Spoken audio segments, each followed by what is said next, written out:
The Christmas holiday was the best vacation I ever experienced, although it was the first ever vacation I spent without my ex-best friend.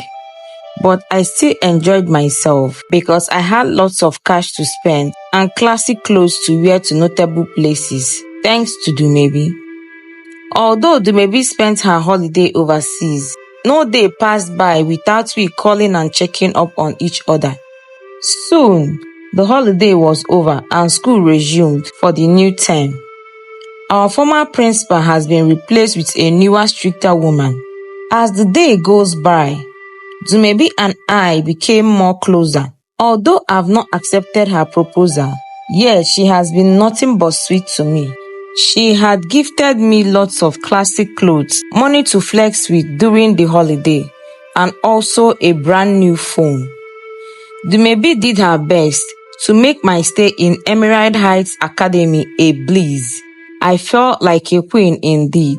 In a small space, Dumebi officially became my school mother. I didn't lack anything, and I became respected all among the students because Dumebi was the most famous girl in school and I happened to be her school daughter.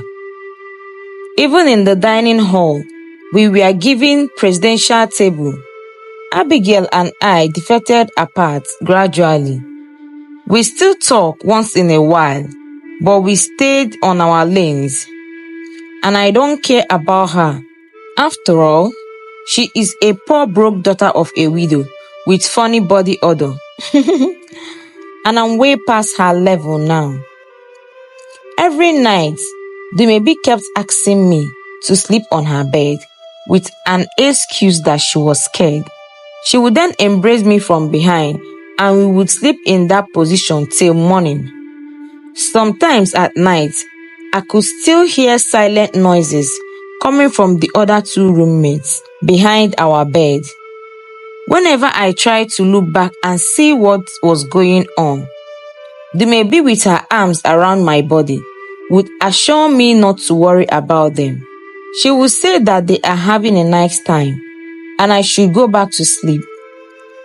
I was curious to know what was going on. From the sound they made, they seemed to be having a nice time, truly. And I wanted to know what they were doing and probably have a nice time with them too. After all, I am now their friends. We eat at the same table and do almost everything together. So, I was really naive of sexual activities, and out of curiosity, I asked Dumebi what was going on between those two girls. She smiled. We were standing by my locker one afternoon when the conversation ensued. Before I knew it, she kissed me on the lips and smiled again. Her lips were so soft and moist, and I loved it. She asked if I was still a virgin. My eyes grew in shock. I was only 16 years old. I'm morally brought up well by my over-religious parents. I told her I had never been with a man, and she felt relieved. Again, she told me she can make me feel good without any consequences. I wanted to know what she was talking about. She smiled and led me by my hand into the room.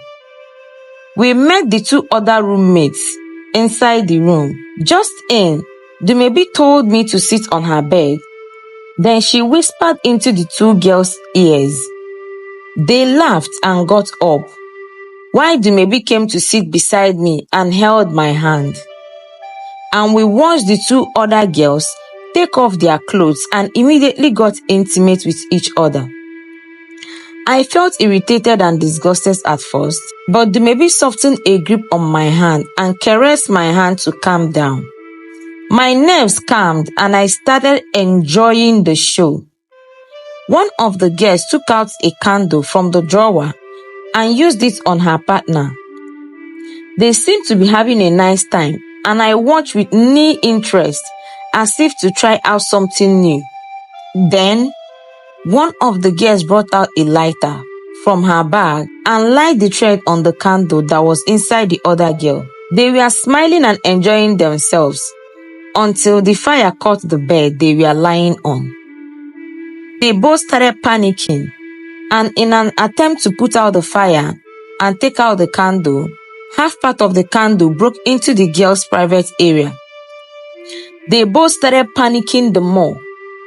The one whose private area had the candle started crying and jumping around as she tried to shake out the candle, but our effort was in vain. I watched as the two girls went from having a nice time to freaking out. Their screams must have gotten to the ears of the students and staffs because footsteps were being heard running towards our room. Dumebi immediately whispered to me to quickly run to my bed and act like I was asleep, and she quickly lay on her bed pretending to be asleep too. The door was kicked open just as I landed on my bed. I quickly shut my eyes. The housekeeper and the principal barged in and saw the two girls trembling and scared. The house mistress shouted at them to know what had happened, and they told the principal that a candle is stuck in the private area of one of them. The principal didn't need to be told what they were doing. The principal and the house mistress looked at our direction and saw both Dumebi and I in our pretend sleep. In a very harsh tone, she ushered the two girls out of the room in anger. The emergency bell was rung, and the both girls that were caught in the act of lesbianism were paraded in front of our eyes. Although Dumebi and I were present in the room while the girls were having sex, but we acted ignorant. The principal exposed the deeds of the two girls, after which they were expelled and escorted by two policemen who had been waiting impatiently for the very unnecessary assembly to be over. The principal also warned us that the fate of these two girls who were expelled and arrested will also be any of us caught in the act. My legs trembled as I stood and watched the principal foaming in rage as she addressed us. Although I did not practice the act, but I have been a spectator who has been vividly enjoying the show as well as enjoying the caress of Dumebi's hands on my hand. From where I stood, I could feel Abigail boiling and looking into my face.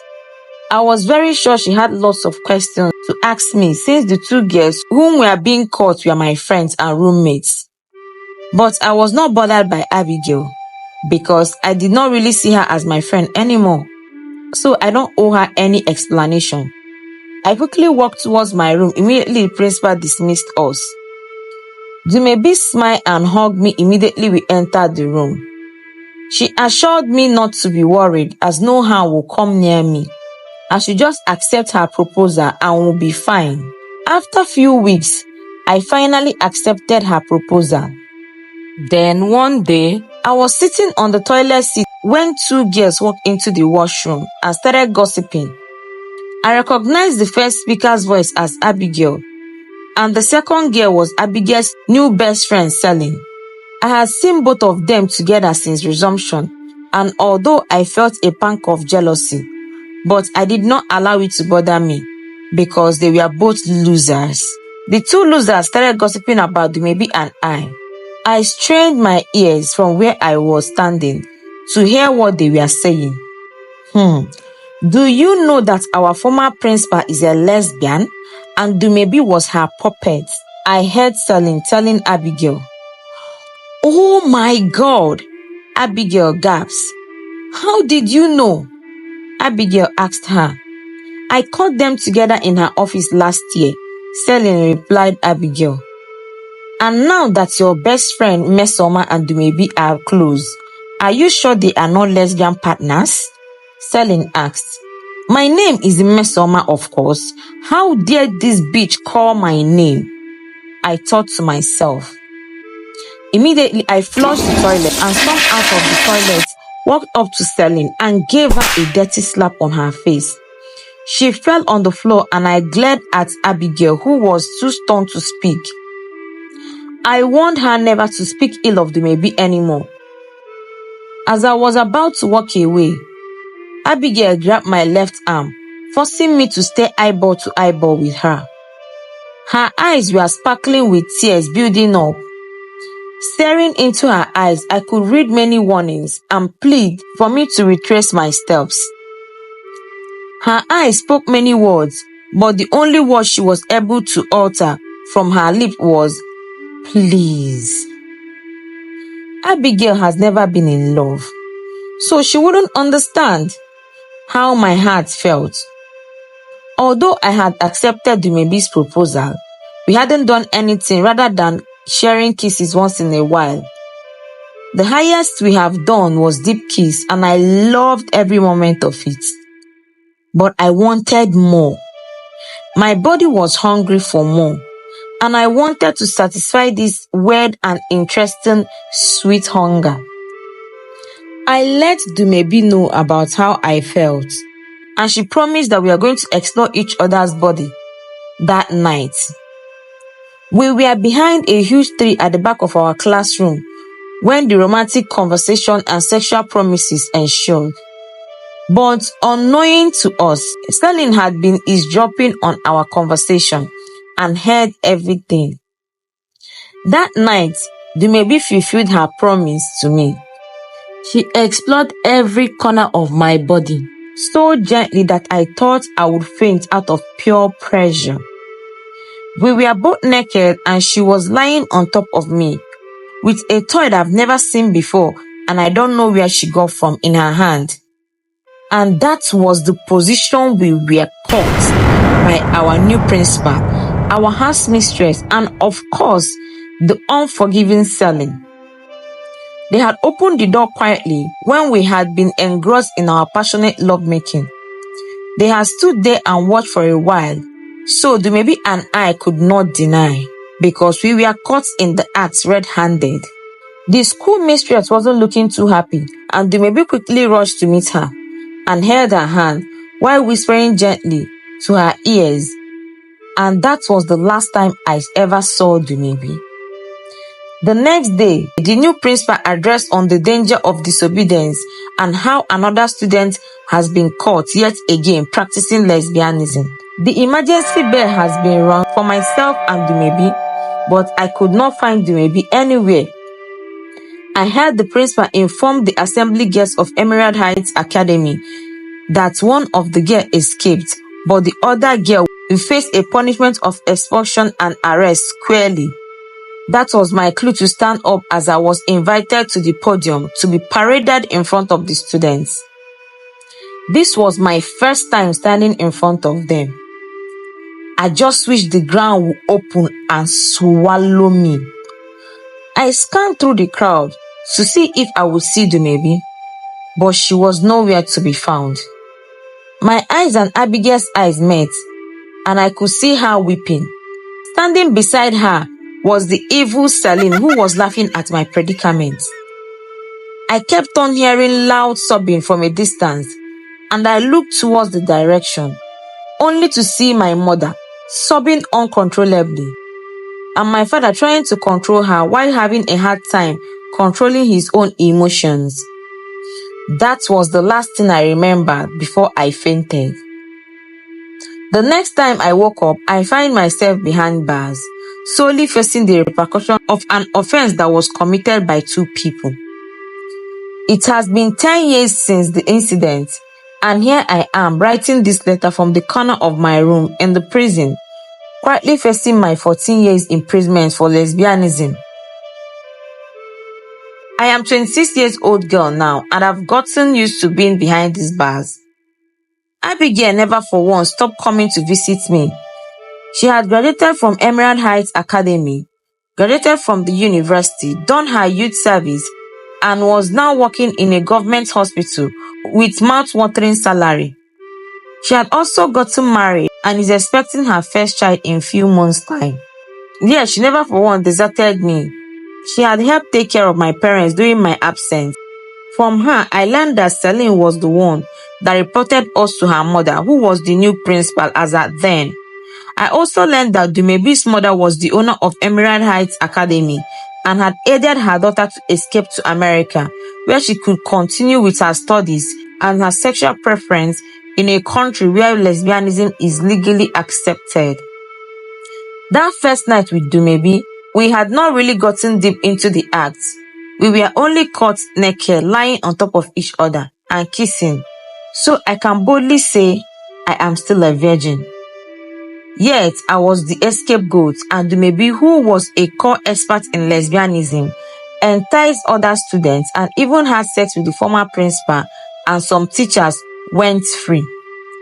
My name is Mesoma Edward, and I'm writing this letter so that everyone can read and know what actually transpired that night. I should be out of here in 4 years' time, and I'm counting down the years, months, and days left to be spent in here. And I hope others will learn from my mistakes. Thank you for watching Besties. Please support your homegirl Coco by subscribing to my channel, liking and sharing with your loved ones. Bye for now till I come your way again with another mind-blowing and interesting stories. Bye-bye.